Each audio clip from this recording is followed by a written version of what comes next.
Okay, I wanted to talk some more about this Us Weekly article where several of Harry and Meghan's staff came out to defend her, former and current. Now, I must say, I was shocked to learn that this exclusive came from Us Weekly because, unfortunately, Us Weekly have been one of the very few US publications that have been very critical of Harry and Meghan, even to the point where they have platformed several of the derangers that's hovering on YouTube onto their channel.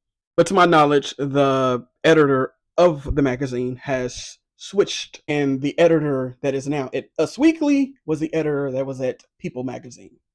But nonetheless, I am proud that this came out. Not only have I been speaking out against this about the Hollywood Reporter article that came out a few weeks ago about how Meghan was a dictator in high heels, but also how I didn't agree with how Harry and Meghan just completely cut off all media. You guys know my reasonings for that. I've always said they should have just worked with grassroots publications, grassroots media, and kept a few mainstream people around because they are important for your messaging. And it's also not to say, and I don't think anyone has said this before, but it's not to say that Meghan and Harry does not or should not get criticism. No one's ever said that. They are people in power and influence. So therefore, in my opinion, people in power and influence, especially when they are wealthy, they should be kept in check when it's warranted. But unfortunately, for the past 8 years, the scale has been slanted over here, and there's barely, if any, positive coverage of them in mainstream media, and definitely not on social media. So continue to cry your tears, Marine, because someone has wrote a positive piece about Harry and Meghan. Sir, weren't you just getting doggy biscuits from Kate Middleton's brother? Also, further reading this article, I come to realize what is the issue. The issue. Because as I stated in my last video, that two things can be true. They can have a very positive work environment, but they can still have a high turnover rate because they are a startup company. And because of that, it starts to just all make sense now. Because for one, Archrail Foundation is a non-profit organization. And to my knowledge, they're currently not taking any public donations, meaning everything is coming privately. Whatever they get, they have to split that up and pay people salaries, but also they have to use that same money to help their charities as well. So this is why their team is so small. California is a very, very expensive state.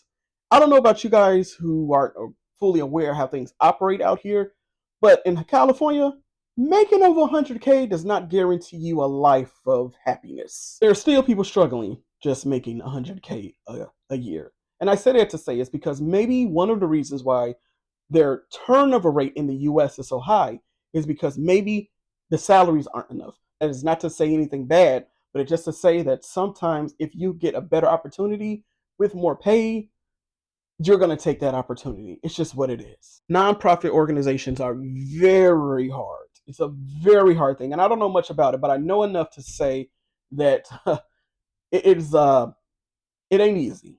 And it's also enough to say that one of the reasons why they were seeing that high turnover rate was because, and I hate to use the phrase high turnover rate. Also, again, their production company, when they were working on a documentary for Harry and Meghan or Invictus, that is contract work. You work by the project. So once that project begins and ends, you are done unless something else comes around.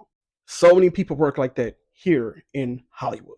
But when you have a disingenuous media who is fully aware of these things, but they fail to report that, you have created a narrative that just unfortunately will stick, and especially if you don't have people explaining it to you. Now, Harry and Meghan do not need to respond to every piece of gossip that comes out about them. Not at all. But stuff like this, I felt like was very appropriate to respond to because this type of stuff, it just sticks. Now, while the UK media would like for you to attack Harry and Meghan about them making their own lane, making their own money, you sit up and tell me I can never, ever, ever be mad at the guy who gets in the paint, make a way for himself. I don't care if he fell a billion times.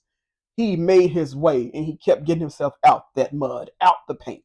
I can never be mad at that guy and be over here cheering for the guy who didn't get it how the rest of us got it, who got it because they was given the opportunity, because they had a institution behind them, because they had a government behind them, because they had a king behind them. Also, guys, we're on the road to 30K, so please make sure that you give this page a follow if you enjoy my content and leave a comment. I would love to know what you think. But also, make sure you give my new page, A Quest with Dre, a follow as well if you enjoy my content. We're on the road to 1,000 over on that account, so make sure you give that page a follow and check out the content and tell me what you think.